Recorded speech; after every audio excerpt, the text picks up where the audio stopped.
estás? Buenos días a este primer webinar del año de la Fundación Pro Niños. Estamos muy contentos de tener este ejercicio virtual en el marco del Día Internacional contra la Trata de Personas. Y justo para hablar de este tema, hemos invitado a dos expertos que creo que son muy pertinentes y tienen muchísima experiencia en el área y nos compartirán en este webinar sus percepciones, sobre todo estudios, análisis frente a este fenómeno que vivimos, que se vive en la Ciudad de México en particular. Y pues nada, comentarles un poquito que la Fundación Pro Niños, con más de 30 años, somos una fundación que atendemos y damos seguimiento puntual psicopedagógico y a poblaciones callejeras, sobre todo niños, jóvenes y niñas. Y bueno, para no hacer más preámbulo, quiero presentar primero a alguien que lleva muchísimos años trabajando este tema. Ella es Berta Bocanegra. Berta, bienvenida. Muchísimas gracias por aceptar esta invitación. La verdad, estamos muy contentos de tenerte.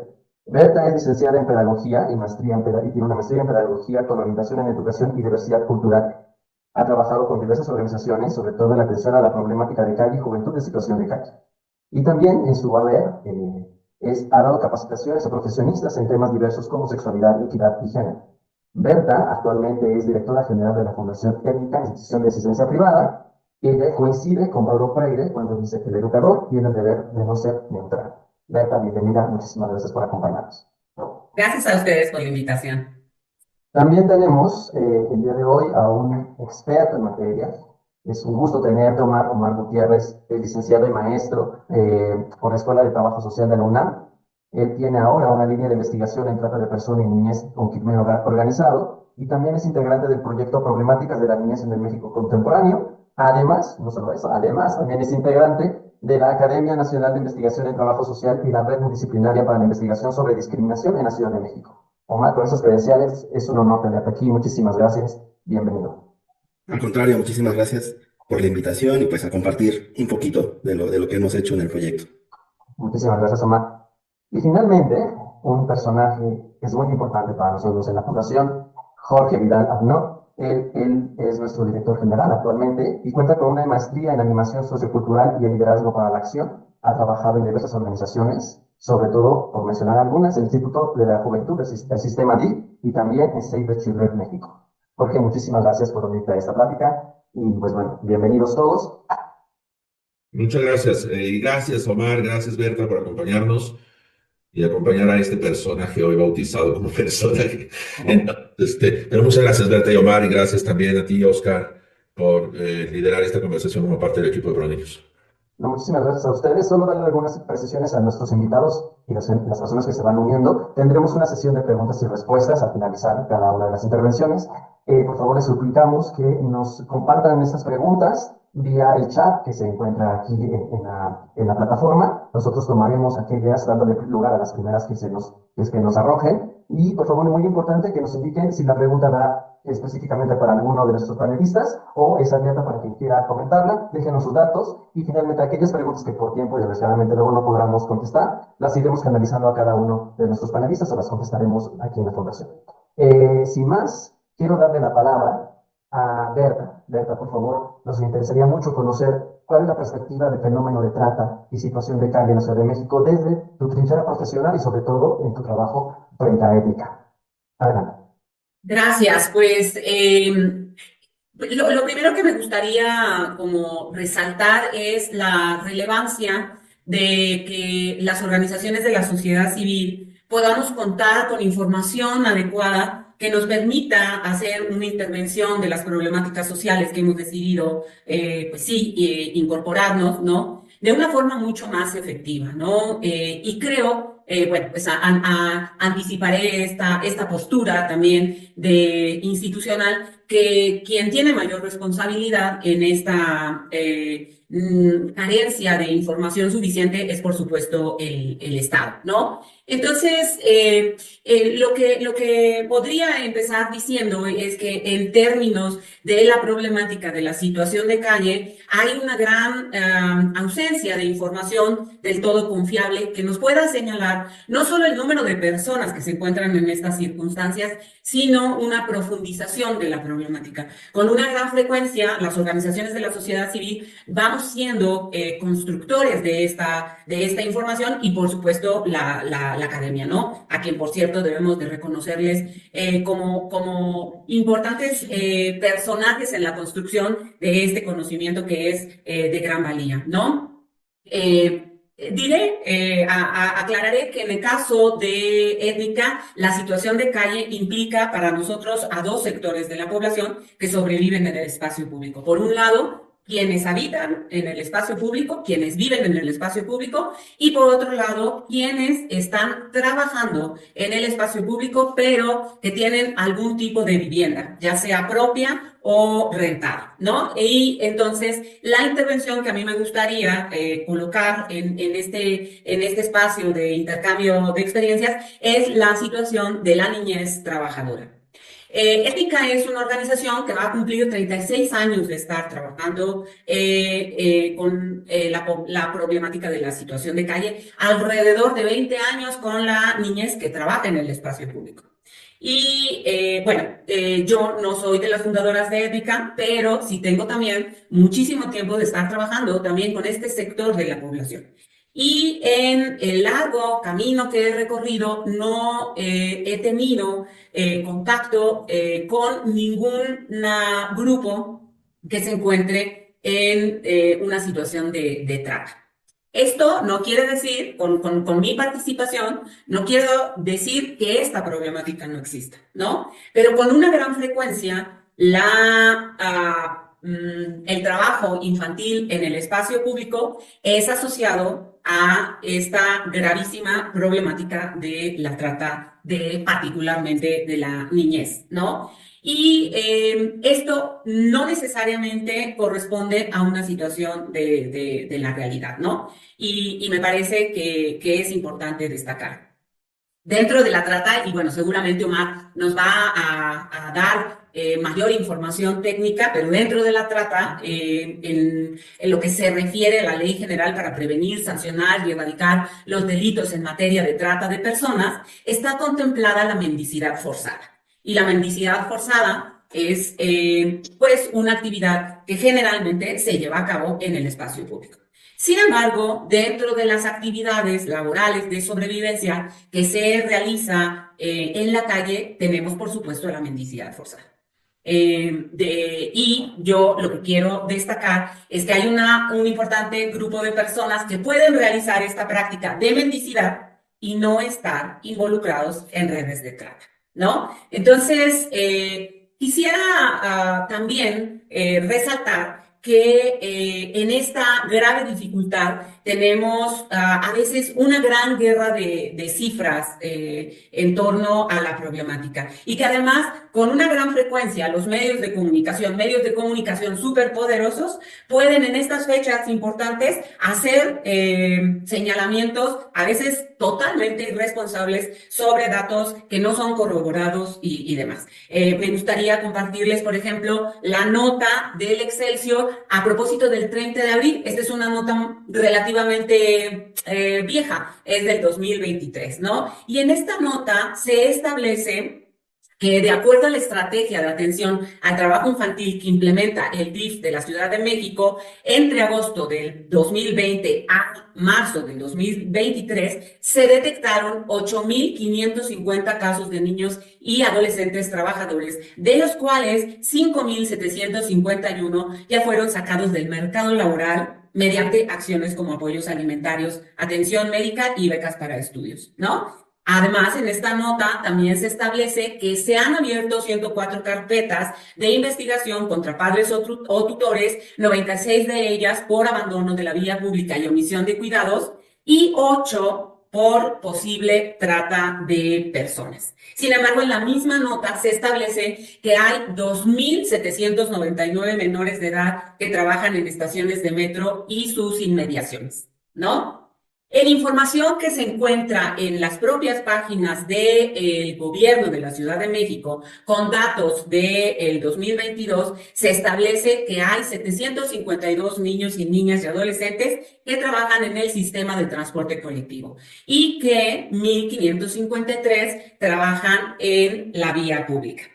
Sin embargo, En la ENTI de 2022 se establece que el 5.1 de la población total de niñez trabajadora encuestada, que corresponde a 3.7 millones, el 5.1 es vendedor ambulante a nivel nacional, y que el 4% de ese total son niños que trabajan en la Ciudad de México. Si de repente nosotros empezamos a hacer un análisis mucho más preciso de los datos, de estos pequeños datos, de estos datos insignificantes que les acabo de compartir, en la gran cantidad de información que podemos encontrar en los medios de comunicación, vamos a ver que hay importantes discrepancias, que no hay coincidencias, y que entonces esto nos hace preguntarnos qué tanto de lo que se está afirmando está sustentado con hechos reales. Bueno, esto con respecto a los medios de comunicación y con respecto también a la información oficial que están dando las propias instancias de gobierno. También me gustaría colocar acá lo que se va construyendo en el día a día en las personas comunes y corrientes que también estamos transitando por el espacio público. Con una gran frecuencia, cuando nosotros tenemos contacto con diversas personas que quieren saber más o sobre la problemática, una de las afirmaciones que frecuentemente se hace es que la niñez que se encuentra en el espacio público, la mayoría, si no es que todos y todas, se piensa, viven en la calle, ¿no? Que todos, todas han dejado a sus familias, que no tienen viviendas, etcétera. Ese es uno de los primeros mitos que a mí me gustaría que lo pudiésemos ir transformando. Y la otra mala idea, prejuicio, mito que se va construyendo es que esos niños y niñas que se encuentran trabajando en la calle son maltratados, son explotados y en algunos casos pertenecen a redes de trata. Como les decía, nosotros en este momento tenemos ya más de 20 años de estar trabajando con este sector de la población. En este momento tenemos contacto con 125 niños y niñas que se encuentran trabajando en diversos puntos de las alcaldías Xochimilco, Venustiano Carranza, Gustavo Madero y Cuauhtémoc, un pequeño punto de la Cuauhtémoc, y ninguna se encuentra en esta situación de explotación laboral o de trata de personas.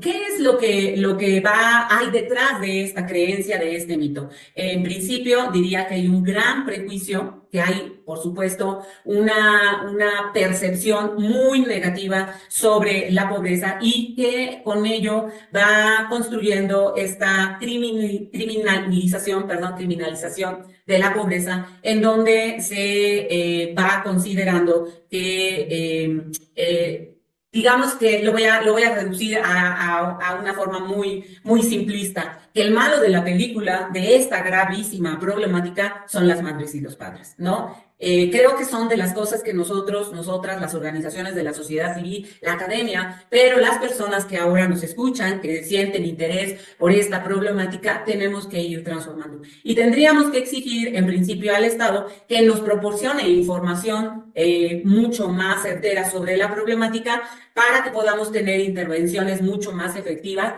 y por supuesto que se asuma la responsabilidad que el Estado tiene en el cumplimiento de los derechos de este sector, y que también, si efectivamente hay estas redes de trata, pues también pudiésemos saber qué es lo que se está haciendo, cuáles han sido las acciones de justicia en torno a estas intervenciones contundentes que en determinado momento se presentan y que no estamos sabiendo con profundidad hacia dónde están llevando las buenas acciones. Hasta aquí dejaría una primera parte de mi intervención para darle la palabra a quienes son más expertos que yo. Como verán, no somos expertos en el tema de trata, pero sí somos expertos en la problemática de situación de calle, y desde esa expertise podemos hacer también estas afirmaciones. Berta, muchísimas gracias. La verdad que has puntualizado temas muy importantes, sobre todo en la perspectiva de criminalización de la población callejera, que es algo que es transversal frente al fenómeno de trata. Y la verdad es que, tu voz es, más allá de que sea expert, tienes un gran expertise en calle, y eso te da una perspectiva muy amplia, y justo por eso ética es relevante en ese tema. Y yo creo que Omar nos va a poder acentuar mucho de lo que has comentado. Omar, por favor, adelante. No, pues eso espero, si no te genero más dudas, ¿verdad? No, bueno, Berta, como bien decías, toda tu trayectoria ya trabajando con estas poblaciones, pues te da un panorama diferente del que generalmente se encuentra en la academia, ¿no? Y por eso también nosotros como proyecto en la Escuela Nacional de Trabajo Social hemos trabajado esta misma perspectiva, ¿no? De no criminalizar a las familias, de no criminalizar la pobreza. Y hemos trabajado mucho, hay un autor que se llama Alejandro Kusianovich, que a lo mejor lo conoces, peruano, que trabaja con la niñez trabajadora, ¿no? En Perú y tiene movimiento en Argentina, Chile. Entonces, nosotros lo que mencionamos es sí al trabajo digno, no a la explotación, ¿no? Porque si ahorita la gente se mete a Google o a cualquier buscador y pone peores formas de trabajo infantil, se encuentra prostitución, un montón de cosas. Y eso no es trabajo, eso es explotación, ¿no? Y para ello entonces tenemos que empezar a definir, pues, qué es trata de personas, ¿no? ¿Qué es explotación? Para ir un poco diferenciando esto que tú ya colocas, Berta, de manera muy interesante y del trabajo en territorio. Digamos que las organizaciones internacionales, la trata de personas tiene que ver con tres elementos. Un qué se hace, un cómo se hace y un para qué. Un qué se hace, se recluta, se capta, se engancha, se aloja, se recibe a personas. ¿Cómo? Mediante el uso de la fuerza, el secuestro, el rapto, el enamoramiento, el aprovecharse de una situación de vulnerabilidad, mediante pagos o deudas. Esa es la forma, ¿no? El cómo. ¿Para qué? Para fines de explotación. Entonces, cuando hablamos de trata de personas, tenemos que hablar de esos tres elementos como proceso, de un reclutamiento, un enganche, un traslado, mediante un medio comisivo que tenga fines de explotación. Para el caso de México, como bien mencionabas, Berta, existen 11 fines de la trata, en donde está la esclavitud, la condición de siervo, la utilización de niñas, niños en actividades delictivas, las adopciones ilegales, tráfico de órganos, la experimentación biomédica. Es decir, esto ya empieza como a desmontar un poco la idea. Seguramente ustedes ya han tenido capacitaciones, pero la gente que a veces nos encontramos en la calle nos dice, a ver, espérame, ¿cómo que la trata no solo es la explotación sexual? ¿No? Entonces, cuando les empezamos a mencionar los otros fines, pues se abre el panorama y empiezan a identificar, ay, yo conozco en otros lugares en donde la niña se casó, la familia, donde el matrimonio, por ejemplo, el matrimonio forzoso también es una forma de trata, ¿no? Pero tenemos que especificar muy bien qué es la trata, porque entonces, cuando todo es trata, pues nada es trata, ¿no? Y todo lo queremos encasillar al tema de trata de personas. Y a mí me gustaría centrar, también para no alargarme mucho, como en algunas ideas que aún permanecen en la sociedad y que hay que ir un poco desmitificando, ¿no? En este mismo ejercicio que haces, Berta. Primero, se llega a confundir mucho el término trata de blancas con trata de personas, ¿no? Incluso en mi misma familia, a veces es el escenario más complicado, ¿no? El trabajarlo en la mesa y escuchar a un familiar que sigue diciendo trata de blancas, es que la trata de blancas, ¿no? Ese es un término que es un antecedente a la trata de personas. Y la trata de blancas se coloca precisamente por este tráfico y explotación que se hacía de las mujeres blancas. Cuando empieza a haber un movimiento, sobre todo desde los feminismos y de las mujeres negras, es que entonces dicen, a ver, no solamente a las mujeres blancas, es a las que se les explota. Entonces, por eso se da el término trata de personas.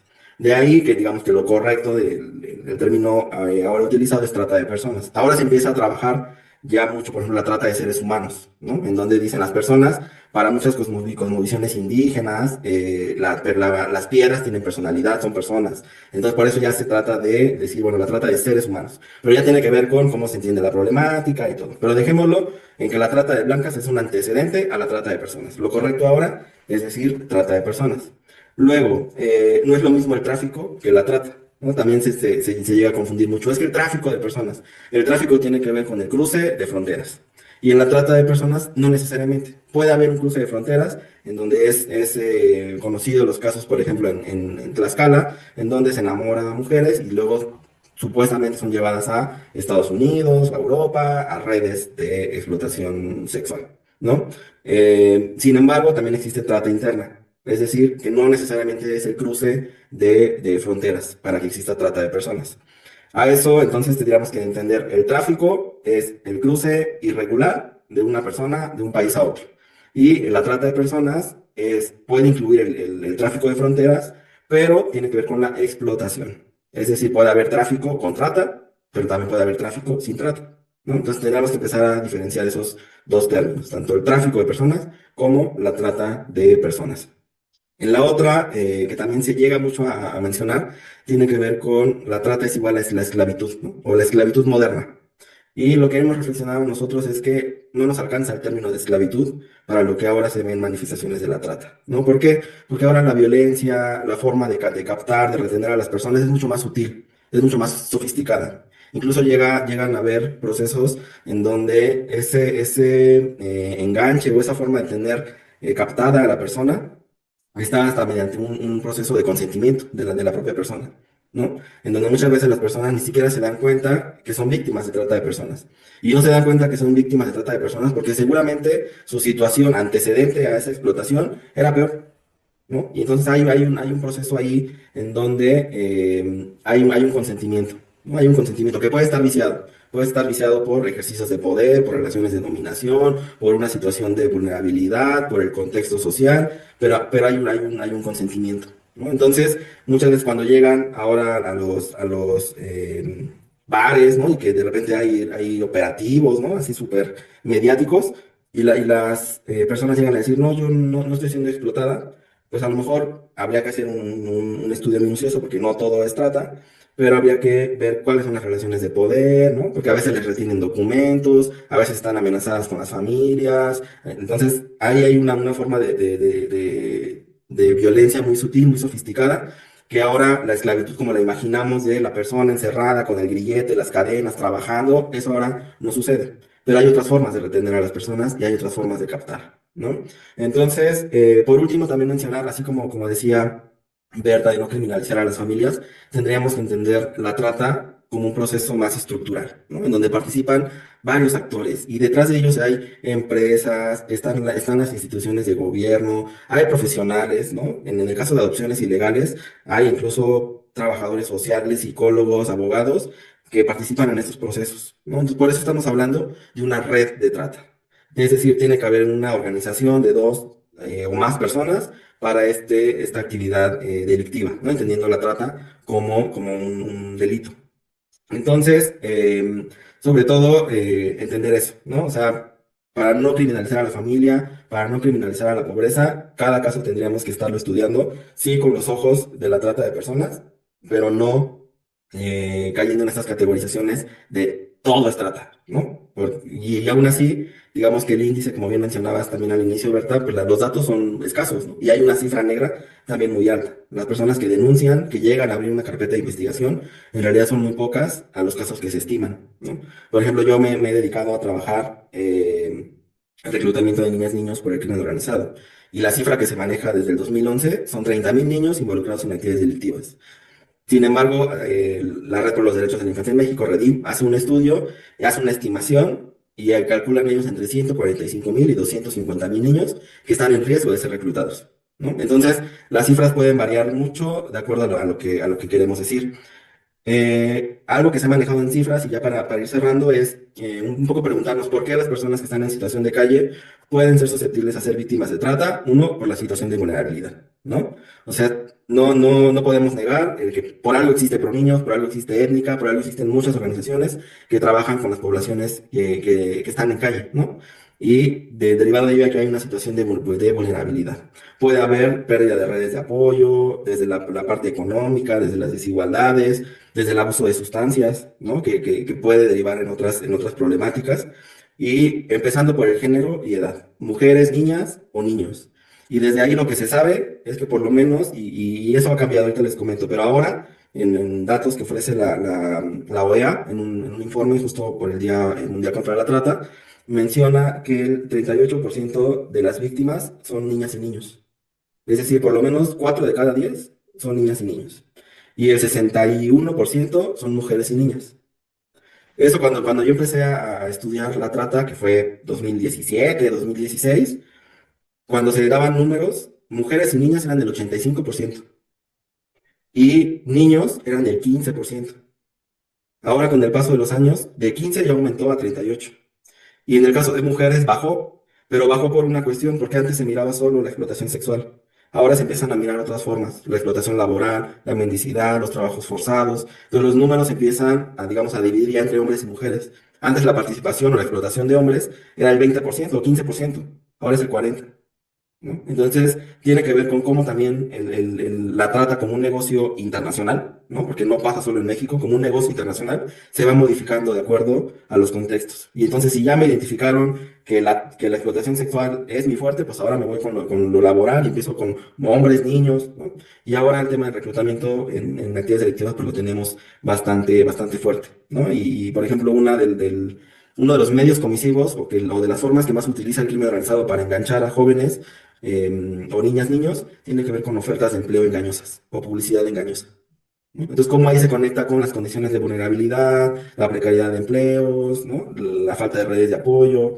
Y ahora, pues, ya para cerrar, pues preguntar, ¿no? A quienes están acá como educadores de calle, pues cuántas experiencias no han tenido en donde incluso sienten casi que se arrebatan a la familia o al niño o niña entre entrar al crimen organizado o dedicar o tener abuso de sustancias o entrar a un proceso de cuidado y protección en una organización, ¿no? Y a veces están en ese estira y afloja en donde sienten que si lo dejo, se va para allá, ¿no? Y entonces es estar ahí, estar disponible, estar presente, ser consistente, ser predecible, ¿no? En esta triple postura que maneja ProNiños y que conocemos varias organizaciones, tener un vínculo seguro, ¿no? Con ellas y ellos. Entonces, pues yo hasta ahí dejaría mi participación para escuchar las resonancias de las y los demás.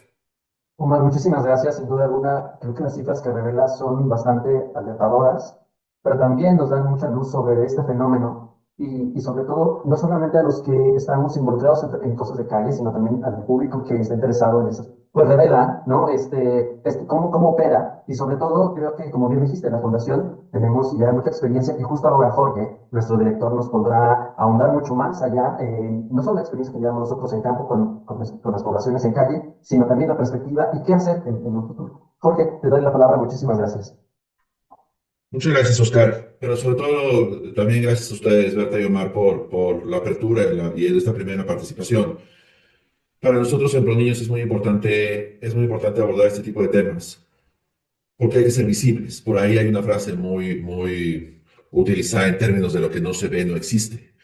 Pero este es un fenómeno que definitivamente existe. El asunto es que no necesariamente la gente acostumbra a voltear a verla, ¿no? Y a darse cuenta. Y justo como bien dice Berta, el estar en calle, todos estamos en calle, o la mayoría, bueno, muchos de los que estamos aquí estamos en calle, y estamos en calle de muy diferentes formas.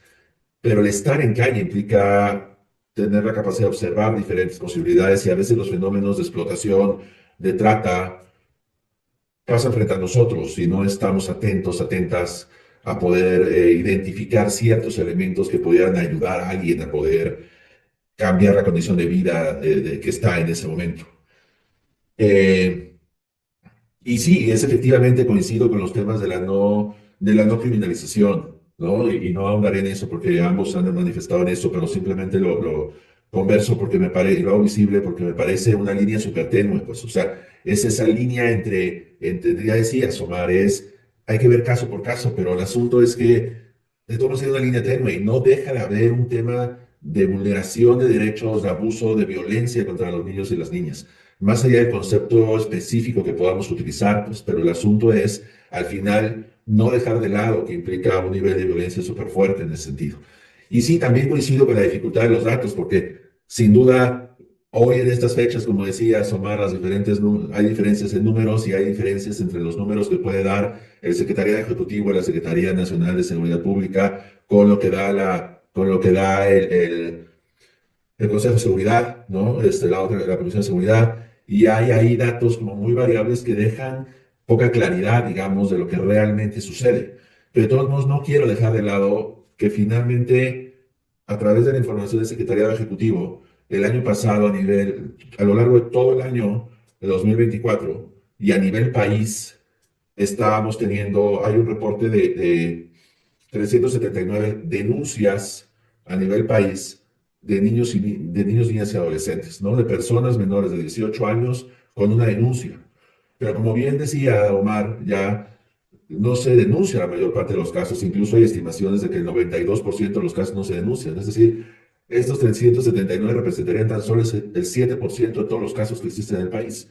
Y cuando hablamos de la Ciudad de México, en el año pasado fueron 41 denuncias para la Ciudad de México, Hoy día van 13, poco menos de la mitad de lo que, digamos, de medio año pasado. A nivel promedio, ahorita estamos más abajo en promedio, estamos con 2 casos de denuncias al mes, ¿no? Pero de todos modos son, en algún momento, yo ahora recuerdo 2 cosas. En algún momento, en algún estado, el secretariado de CIPINA presentaba datos en un estado, en una reunión en la que participé y decía, bueno, es que, no sé, por ejemplo, ahora es que solo 3% de los niños sufren esta condición, pero cuando sacas el porcentaje de la población, son un montón de chavos, ¿no? Y entonces ahí mi participación fue decir, a ver, el asunto, como sería hoy, el asunto es que en la Ciudad de México hoy hay 13% de casos que están denunciando.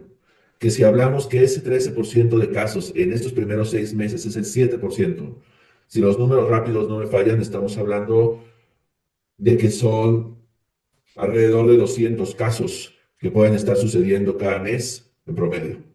Y no, o bueno, por lo menos 200 chavos, y esto que no están denunciando tampoco. Entonces, estos números, por supuesto, que son alarmantes, aunque la Ciudad de México tenga millones de habitantes, ¿no? Entonces, sí creo que esto es importante hacerlo visible para quienes nos acompañan y sobre todo también pensar en algunos elementos que ya se demostraron cuando hablamos de la población en calle. Eh, Ya, Omar, así es evidente, sobre todo el proceso de reclutamiento, ¿no? Los momentos de reclutamiento, el medio de coacción, la explotación, ya el momento pues sí, de la explotación. Y me hacías pensar un poco en el protocolo de Palermo que dice también de repente, bueno, nada más que en el caso de los menores de edad, la fase de coacción, digamos, se da de maneras bien diferentes y no importa que haya una amenaza pública, aunque es una amenaza explícita, aunque claramente sucede, como hace evidente Omar, ¿no? Pero también con cierto tipo de engaños, ya no aunque sea así, una aceptación del niño o niña adolescente, de cualquier forma debe ser etiquetado como trata, ¿no? Entonces, creo que y esa disfraz de afecto, ¿no? Que se ofrece a los niños y niñas, o a veces abusando de necesidades, cuando tienes las condiciones, por ejemplo, a mí me pasaba también un poco lo que dice Berta, en otro estado, que es toda una ruta de niños chapanecos que van por todo el sureste, en diferentes ciudades, y a partir de la separación de Chiapas hacia el estado de Tabasco, después Campeche, Yucatán, Quintana Roo, van teniendo diferentes actividades, porque es parte de su entrenamiento realmente. Pero el asunto es que todos llegan controlados por ciertos grupos, y entonces tienen que dormir todos en cierto espacio, comprarle los productos a ciertas personas, comer alimentos en ciertas personas, con otras personas, y están ahí porque los chavos creen que mandan dinero a sus familias y que van a tener una oportunidad diferente, porque finalmente la calle se vuelve también un espacio atractivo en algunos momentos. Pero finalmente es toda una cadena, como decías también, Omar, es toda una entidad de grupo organizado que tiene control con fines de tener ingresos a través del trabajo que hacen estos chavos y chavas, ¿no? Entonces, creo que eso efectivamente sucede. Cuando hablamos, y yo algo que reconozco muchísimo el equipo de ProNiños, es la capacidad de andar en las calles en el día a día, de recorrer las calles, de identificar puntos, y que nos ha llevado a tener, por ejemplo, en el último levantamiento, en el levantamiento de este año, una gran visibilización también de los espacios de arrendamiento diario, ¿no? Estos espacios en donde entonces las familias rentan ciertos espacios por día, pero se dan en contextos bien irregulares, en edificios también irregulares, llamados hoteles, pero ya no están con un sistema realmente de control hacia eso, hacia el Estado, y que nos lleva entonces a decir que también en esos espacios se visibilizan condiciones de riesgo para todos los niños y las niñas. Bien hablaban también del crimen organizado hace un rato por parte de estas acciones de explotación, Omar, ¿no? Y para fines que podemos ver como los propios visores que están en algunas azoteas o están en algunas calles dando información a ciertos grupos. Y si bien hoy día no estamos a nivel que tenemos en algunos otros estados del país, donde ya los chavos muy chiquitines andan con radio, sí andan con celulares y sí mandan mensajes a través de celulares, de señales, de chiflidos, que pueden estar ahí dando cierta información con quienes los incorporan a estas redes. Y esas cosas sí las vemos en las calles en la Ciudad de México, las identificamos desde el quehacer diario, desde el andar. Pero algo que también, y para empezar ya en mi fase de cierre en esta participación, creo que algo importante es relacionado con el Estado, ¿no? Ya lo hablaban hace rato y lo hablabas, Berta, en términos del Estado como principal garante de los derechos de la infancia y en este sentido también de la protección que deben tener niños y niñas. Sobre todo, y parto ahí desde algo que también en ProNiños tenemos mucho interés, que tiene que ver con el derecho a la identidad. Cuando partimos de un chavo, de un niño, una niña, que no tiene garantizado el derecho a la identidad, cuando va creciendo va teniendo la exclusión de ciertos otros derechos, pero cuando llega a las condiciones de vulnerabilidad de las que hemos estado hablando en los minutos previos, pues aún se complejiza más, ¿no? Porque entonces, incluso el garantizar la justicia para estos chavos, no necesariamente es sencillo cuando no tienen unos documentos y no hay una identidad jurídica que puede respaldarlos y garantizar esta identidad. Entonces, legal, pues, ¿no? Entonces, no quiero dejar de lado eso como una obligación que el Estado no está cumpliendo. Pero por otro lado también, la carencia de acciones preventivas y de identificación inmediata para los casos de los chavos y chavas que están bajo estas condiciones de riesgos o ya en un proceso de trata. Peor aún está también cuando se dan los momentos de atención a los casos identificados de trata y a casos que ya están bajo la protección y responsabilidad del Estado.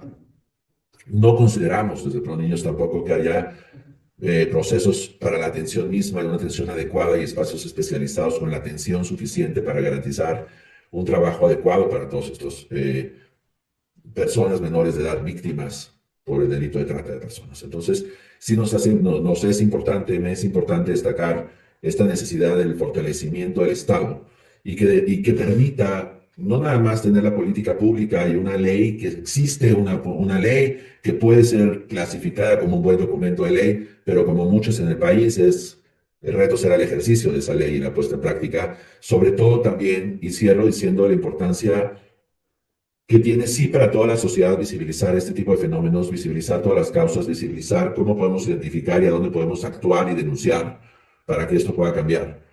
Pero también a las personas funcionarias públicas del sistema del Estado, tanto del Ejecutivo como del Judicial e incluso el Legislativo para la adecuación y también de la normatividad. Pero que permite entonces desde la policía, desde el personal del sistema DIF, los diferentes sistemas de protección, las fiscalías, ministerios públicos, estar capacitados y súper sensibles a cuál es el fenómeno, porque lo que puede llegar a suceder, además de la invisibilización que hemos estado hablando, es la revictimización de todos estos chavos y chavas. Y es algo que desde ProNiños nos interesa también poner en la mesa.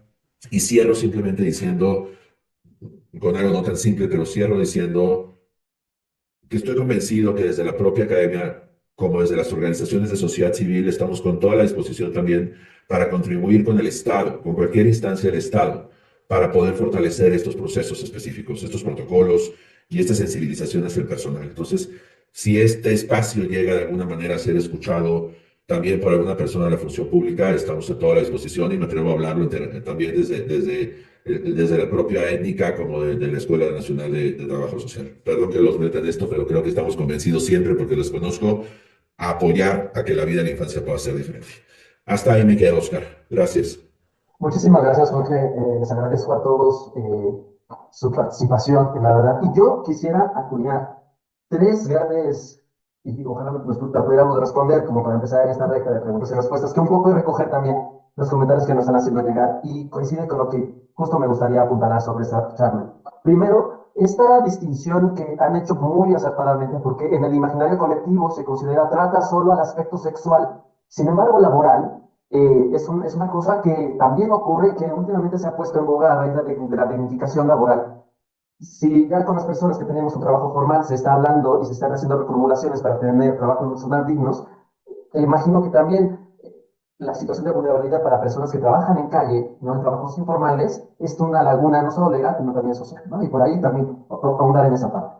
La segunda cosa que me saltó mucho es justo apuntalar qué se está haciendo, no solamente desde la trinchera de las sociedades civiles, sino también del Estado. Y por ahí, Omar, ¿hay alguna iniciativa, existen leyes, existen su jurisprudencia, pero acciones contundentes por parte de, sobre todo hablemos del gobierno local, para atender a las poblaciones callejeras que están siendo víctimas de trata sexual o laboral? ¿Se está haciendo algo? ¿Se está trabajando en ello?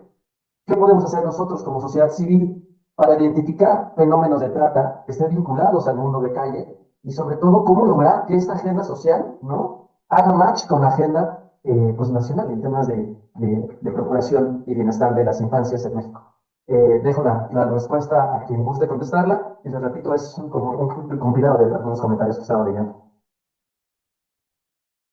A mí me gustaría señalar algunas cosas a reserva de que, por supuesto, Omar dé la respuesta a esto muy puntual y que además, bueno, pues directamente le preguntabas a él. Me parece que una de las cosas que todo aquel que esté interesado en este tipo de problemáticas sociales, que esperaría que fuese toda la población, ¿no? Entendamos que las dinámicas de las problemáticas sociales son complejas. Eso creo que es un elemento fundamental, que entendamos que la manifestación de la situación de calle no debe de ser vista como un fenómeno solo de hay malos padres, malas madres y esto ocasiona tal, hay pobreza y entonces esto ocasiona tal, ¿no? Sino que son elementos, muchos entrelazados de una forma tan compleja que entonces siempre en la intención del abordaje, de la empatía o de la academia, tenemos que verlo así. Creo que debemos dejar de romantizar también la pobreza, las decisiones, las buenas, las malas decisiones, y en ese sentido entender que la prevención tendría que darse en ese nivel de complejidad de la problemática que tratamos de prevenir, ¿no? Yo diría que en ese sentido, algo que me pareció fundamental que mencionaban ambos, tanto Jorge como Omar, son como estas situaciones tan sutiles que pueden ir desencadenando no solo la vida en calle, no solo el trabajo en calle, sino también la participación en una gran cantidad de problemáticas terribles como la delincuencia organizada o desorganizada o el consumo de sustancias, ¿no? Entonces, hay una gran cantidad de carencias que provocan que los chicos, las chicas, bueno, pues empiecen en una curiosidad casi natural el consumo experimental y se vean envueltos en situaciones complicadísimas de adicción, ¿no? O cómo también esta incorporación a actividades delictivas está también relacionada con esta necesidad de encontrar a los pares, de encontrar a los iguales, y cómo entonces esto va haciendo que hombres y mujeres, chicos y chicas se vayan incorporando en estas actividades y cuando quienes los enganchan les venden sueños de cosas maravillosas o les ofrecen algo que finalmente puede ser que estén buscando, que no esté dado por la familia o que no esté construida por la red de apoyo, ¿no? Creo que el que nosotros complejicemos las problemáticas, entonces nos puede permitir entender, pero por otro lado también hacer intervenciones efectivas. Yo diría que en términos de acciones de prevención, me parece que la administración pasada y la administración actual, con su propuesta de pilares, no me resulta tan inadecuada como pudiesen haberse construido en otras administraciones. ¿Qué es lo que a mí en determinado momento me preocupa de estas propuestas? Que creo que sí tenemos las organizaciones de la sociedad civil, la continuidad. La continuidad. Porque aunque las organizaciones de la sociedad civil podamos estar teniendo la afectación de la rotación del personal, que puede ser algo que también tengan en el gobierno, ¿no? Que entonces no se quede en la propia organización, pues todo este conocimiento que se va construyendo a lo largo de la trayectoria, a lo largo de la experiencia, y que bueno, es fundamental y resultan los pilares para la intervención social, ¿no? Yo decía en el inicio de la intervención que yo no soy de las fundadoras de Étnica, pero cuando yo entro a ser parte del equipo de Étnica, ya hay un andamiaje importante que fue construida no solo por los fundadores, sino por quienes se han sumado. Este tipo de cosas no me ha tocado verlas en las instancias gubernamentales. Entonces puede haber propuestas muy innovadoras, pueden seguir teniendo vicios asistenciales, pueden tener como incluso el recurso medianamente resuelto, ¿no? y el problema es la continuidad, porque otra de las cosas que debemos de entender es que dado que estamos haciendo una intervención de problemáticas que tienen un origen estructural, la solución no va a llegar en 3 años, en 6 años, ¿no? Entonces, pero niños y étnica tienen ya somos mayores de edad desde hace bastante tiempo, 30 años, y todavía tenemos que aprender y todavía nos tenemos que seguir sorprendiendo porque las dinámicas sociales no son estáticas. Muchísimas gracias, Berta, de verdad, nos ayudas muchísimo con esta reflexión final, sobre todo por la complejidad misma del fenómeno y desde qué trinchera acercarnos a él, ¿no? Sobre todo para la sociedad civil y para quienes estamos involucrados en el tema. En México se consideran 11 tipos de trata de personas, es lo que tipifica la ley, eso nos da un panorama mucho más amplio y sobre todo nos pone una alerta de, me quedo pensando en no solo la trata que existe ahora en calles, sino también en todas las modalidades de trata laboral que existe, con la explotación de tráfico sexual online y trabajo online. Bueno, y hay muchas cosas que se pueden, para esos temas, eso es tema para otro webinar. Omar, adelante con tu reflexión. Sí, justo, digamos que ahora un poco lo que les conté tiene que ver en entender la trata como delito, ¿no? Pero otra forma que estamos, otra mirada que tenemos también en el proyecto, tiene que ver con entender la trata como fenómeno social, ¿no? Entonces entender las relaciones de poder, ¿no? La parte estructural o cultural, es decir, ya hablar esta parte más social, más de fenómeno que del delito, ¿no? Entonces, en ese sentido, me suma lo que dice Berta de entender la complejidad de los fenómenos, ¿no? Y para eso tenemos que hacernos cercanos y hacer una sinergia entre gobierno, sociedad civil, organizaciones, academia, todos, ¿no? Porque de esa manera es como vamos a construir y vamos a conocer mejor las problemáticas. En ese sentido, por ejemplo, ahora que hablas de la explotación laboral, Oscar, tiene que ver también con un fenómeno bastante complejo, ¿no? Porque por ejemplo, hubo un estudiante en trabajo social que hizo su tesis de trata en explotación laboral en una fábrica de mezclilla, ¿no? En Hidalgo. Y entonces, como ante los ojos públicos, en realidad, pues ellos daban su jornada de 8 horas, no trabajaban niñas, niños, pero él se va a hacer un trabajo antropológico y se mete como trabajador de la fábrica. Entonces él empieza a descubrir cómo hay modalidades en donde las familias incorporan a los niños, pero de una manera más silenciosa, que nadie se entere, te damos el dinero en efectivo por día, tal. Entonces, hay maneras, ¿no? Donde las empresas encuentran esos recursos por debajo del agua para seguir operando. Nos contaban también de Infancia Común, ¿no? Que seguramente organización que conocen, la maestra Mayra Rojas, que nos estará viendo desde donde esté.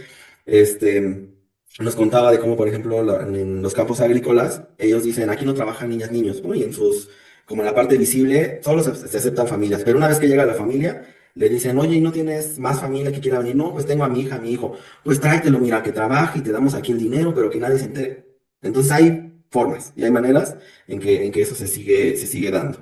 Y ante eso, bueno, decir que como bien decía Berta también, pues no hay soluciones rápidas a problemas complejos, ¿no? Y para ello, algo que sí hemos notado nosotros ya en estos años que hemos venido trabajando, es la importancia de trabajar, uno, con redes de apoyo, ¿no? O sea, una persona que tiene redes de apoyo difícilmente va a ser captada por alguna organización, ¿no? de trata. ¿Por qué? Porque si a Jorge ahora le llega un correo en donde le dicen, oye, te estamos ofreciendo un trabajo en Tumbuctú, en donde vas a ser el director de la empresa y te vamos a dar 300,000 pesos a la semana, o sea, el sueldo es atractivo y dices, oye, pues hasta yo me voy, ¿no? Pero Jorge va a decir, a ver, voy a buscar la empresa, voy a buscar en dónde es, en dónde voy a vivir, le voy a preguntar al conocido, le pregunto a no sé quién, oye, tú la conoces, oye, si me voy. Y hay mucha gente que le puede ir diciendo, oye, ten esta señal de alerta, a ver, ¿qué te dijeron? Oye, a ver, ¿qué correo te lo mandó? Oye, a ver, tal, ¿no? Pero una persona que se encuentra sola, aislada y que aparte está en una condición de vulnerabilidad y le dicen, oye, vente a la central de autobuses, ahí te va a ver una persona y te vamos a llevar a una empresa en donde vas a ser guardia de seguridad y te van a dar 30,000 pesos a la semana.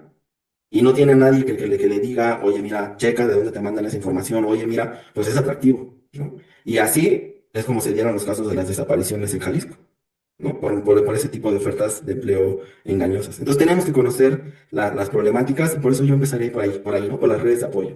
Y el otro, el sentido de pertenencia, ¿no? Como bien decía Berta, en mi caso que me trabajo con el reclutamiento, se piensa que es la pobreza, que es la desigualdad, entonces los chavos no tienen oportunidades, y en realidad es por pertenecer a un grupo.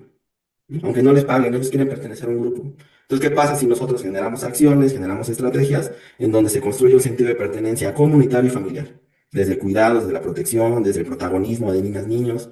Y entonces construimos ese sentido de pertenencia que no están encontrando, lo construimos con la familia y con la comunidad y no con las organizaciones delictivas, ¿no? Y entonces nos ahorramos las becas, nos ahorramos los programas que en poco han servido, ¿no? A lo mejor en algunos casos sí, pero poco han servido, y lo apuntamos, pero una vez que conocemos la problemática. Si nosotros queremos desplegar estrategias sin conocer las problemáticas, pues generalmente le vamos a fallar, ¿no? Y ahí es donde tenemos que echar mano de quienes están, los educadores, las educadoras, las organizaciones, quienes están en el trabajo directo con las poblaciones, porque son ellas y ellos quienes mejor conocen y tienen ese termómetro, incluso desde los lugares, ¿no? Miren, aquí me han dicho que es foco rojo, en ese edificio sabemos que está medio irregular, entonces desde ahí, ¿no? Entonces creo que no hay soluciones rápidas a problemas complejos, tenemos que conocer cada una de las problemáticas, y en ese sentido, ¿qué está haciendo el Estado? Pues desde donde puede, como bien decía Berta, Pilares me parece que es una estrategia interesante, ¿no? Quizá hay que fortalecer todavía aún más desde el tejido social, desde la participación ciudadana, pero por ejemplo en mi caso de reclutamiento, ahora ya empezamos a trabajar primero con Redim, ¿no? Que está trabajando también en temas de política pública, el tema de reclutamiento, estamos trabajando con la Procuraduría Federal de Derechos de Niñas, Niños y Adolescentes, ¿no? La Procudif, también en capacitación con los profesionales que ahí trabajan. En Michoacán nos llamaron también para capacitar a los directores de albergues escolares rurales y casas de escuela. Entonces me parece que hay iniciativa, luego eso lo tenemos que articular, ¿no? Porque los esfuerzos aislados, pues ayudan poquito, pero no se ve, ¿no? El trabajo. Entonces me parece que aunque hay esfuerzos, falta mayor articulación en lo que se hace, ¿no? Y yo hasta ahí dejaría para no quitar más tiempo. Perfecto, bueno, muchísimas gracias. Acá dar una idea increíble con esta cosa de la iniciativa. ¿Qué ocurre también en provincia? En otros estados, no solamente con los fenómenos de personas en calle, infantiles, o con niñeces y juventudes, sino también con la población adulta. Porque aquí hay como una perspectiva mucho más amplia, según sea tan grande y voluminosa, ¿no? Pero, ¿qué pasaría si habláramos también? Es una tarea que me llevo por ahí, vamos a trabajar en ello. Jorge, por favor, para cerrar ya este webinar y que nos des tu reflexión final. Y ya de entrada agradecerles a todos su participación. Jorge, adelante. Bien, creo que, bueno, ahorita responderé acerca de qué podemos hacer, pero coincido en gran medida con lo que Berta y Omar han dicho en ese sentido, y sobre todo en términos de reflexión de lo que se dice y que coincido plenamente en términos con relación a la complejidad de los contextos sociales y de la complejidad de la propia condición de vida en calle, de la interacción y de la estancia en calle, como hablar, así se abría también este espacio de diálogo, cómo nos enfrentamos y presentamos cada uno ante la calle. Eh, Pienso en el reto que se tiene de repente para poder visibilizar cada uno de los diferentes fenómenos de los que podemos hablar, ¿no? Hoy simplemente aquí se está hablando de trata, pero también hablamos del trabajo infantil, hablamos del fenómeno de estancia en calle, el consumo de adicciones, la violencia, o sea, y si pensamos en que cada una de estas cosas finalmente son las que construyen todo este entorno al que se hace referencia y lo hacen complejo, me parece que el reto y desde lo que hay que observar es todo este tema de derechos y es en la vulneración de cada uno de los derechos y la transversalidad de los mismos. No podemos excluir y dejar de ver cada uno de los derechos que son vulnerados a través de cada una de estas tipos de violencia diferentes a los que son sometidos los niños, niñas y adolescentes. Porque entonces eso nos puede permitir una primera acción que pongo en la mesa y dejo ahí es claramente tenemos que ser visibles de los fenómenos que viven en calle, esta complejidad. Y si lo decían hace rato, tenemos que meternos a verlo de otra forma, hablar de una forma más integrada e, insisto, transversal, que nos permite entonces ver que no hay una desarticulación del quehacer de las organizaciones. Es decir, si bien podemos estar más centrados en una acción muy específica, ¿no? A diferencia de otra, y a veces son pequeñas graduaciones en nuestros quehaceres. La realidad es que trabajamos por el mismo fin y es justamente el generar los espacios de protección y las dinámicas de protección para que niñas, niñas y adolescentes puedan tener una condición de vida más saludable, segura y por supuesto con mayor felicidad. Aunque a veces nos cueste desde donde estamos lograr empujar hacia, lograr alcanzar y visibilizar eso, ¿no? Pero finalmente también, como proceso integrado me refiero, pero finalmente creo que hay que empujar muchísimo a eso. ¿Y cómo podemos hacerlo visible? Por supuesto, en la sociedad civil, que somos todavía tenemos mucho que aprender, decía Berta, que ya estamos en nuestra adultez joven institucionalmente, no más de 30 años. pero ¿cómo lo hacemos también todavía más visible? Desde la lógica de que todo, más allá de las instituciones, somos personas que integramos a las instituciones, a cualquier tipo, a la sociedad civil, que ya hacía referencia, pero también al Estado, que has estado diciendo, el cambio del Estado. A ver, el Estado, por supuesto, hay administraciones públicas, y se dice de cierto color, pero que finalmente es gente que mejor logras articular una acción en conjunto y logran cumplir con su responsabilidad legal y para la cual están contratados. La realidad es que a partir del momento que viven como personas y la propia capacidad que tienen, interés y compromiso, pues, y es cuando logras encontrar personas con estas características, cuando logras entonces que se ejecute una cosa. Y ahí es donde me quedo pensando, sí, las estrategias de pilares hoy pueden dar una buena respuesta de contención y de un espacio en las comunidades, como debieron poderlo dar los espacios hábitat, y ahí empieza a salir lo generacional, ¿verdad? Los espacios hábitat hace 20 años, ¿no? 15, 17, 20 años. Pero finalmente el reto es quiénes son las personas y qué competencias tienen las personas que operan estos espacios. ¿Cuál es el interés que tienen estas personas? ¿No? Porque luego tienes espacios muy bien instalados al arranque, pero luego con muy pocas actividades, porque además se quedan sin recursos y prácticamente esta gente muchas veces acaba poniendo sus propias quincenas para comprar crayolas y papeles y que los niños puedan hacer alguna actividad, ¿no? Porque el Estado limita los recursos muchas veces en ese sentido. Entonces creo que hacer sensibles a las personas sobre todo este fenómeno que hablamos y de todo lo que implica que hemos hablado, también va de la mano con hacer visibles a donantes. Y ese es un tema importante porque también las organizaciones requerimos fondos que nos permitan estas intervenciones a mediano y largo plazo, la que hacía referencia. Y ahí es para apoyar lo que decían, no hay intervención, no hay respuestas rápidas para problemas complejos. Tenemos que tener intervenciones muy bien construidas, muy especializadas, y eso cuesta.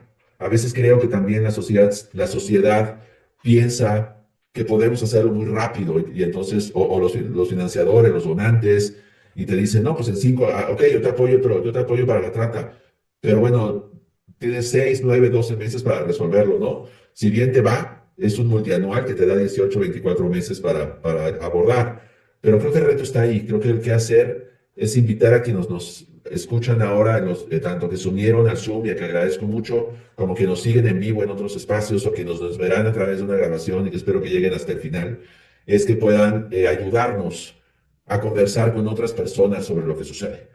Esa es una primera gran ayuda, es que corramos un poco la voz sobre lo que sucede en torno a la infancia, lo complejo del contexto y cómo llega a haber casos de trata muy cerca de nosotros a través de diferentes formas, a través de 11 diferentes formas que hoy están tipificadas y que deben que ser atendidas por la sociedad, por el Estado principalmente, y necesitamos presionar y pedir al Estado para que nos acompañe a las organizaciones en las acciones preventivas, pero al Estado para atender y remediar todas estas condiciones y restituir los derechos.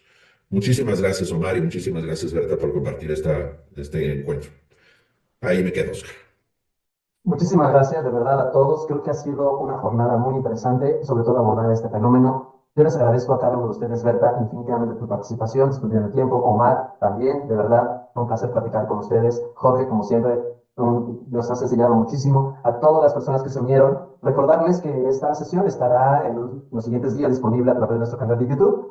Y si tienen alguna duda o comentario, nos pueden dejar sus preguntas, sugerencias a través de nuestra página, de nuestras redes sociales o aquí en el chat. Estaremos recopilando toda esa información. Y sin más, pues les agradezco, estén pendientes de nuestros siguientes webinars, habrá más, creo que el tema da para mucho y sin duda nos llevamos con una gran tarea como sociedad y también como profesionales de nuestras áreas para poder abordar este tema y poder acercarnos de una mejor aproximación. Les agradezco mucho, pasen muy buena tarde y nos estamos viendo pronto. Muchísimas gracias. Muchas gracias. Muchas gracias. Abrazo a todas, todos. Hola. Gracias, buena tarde.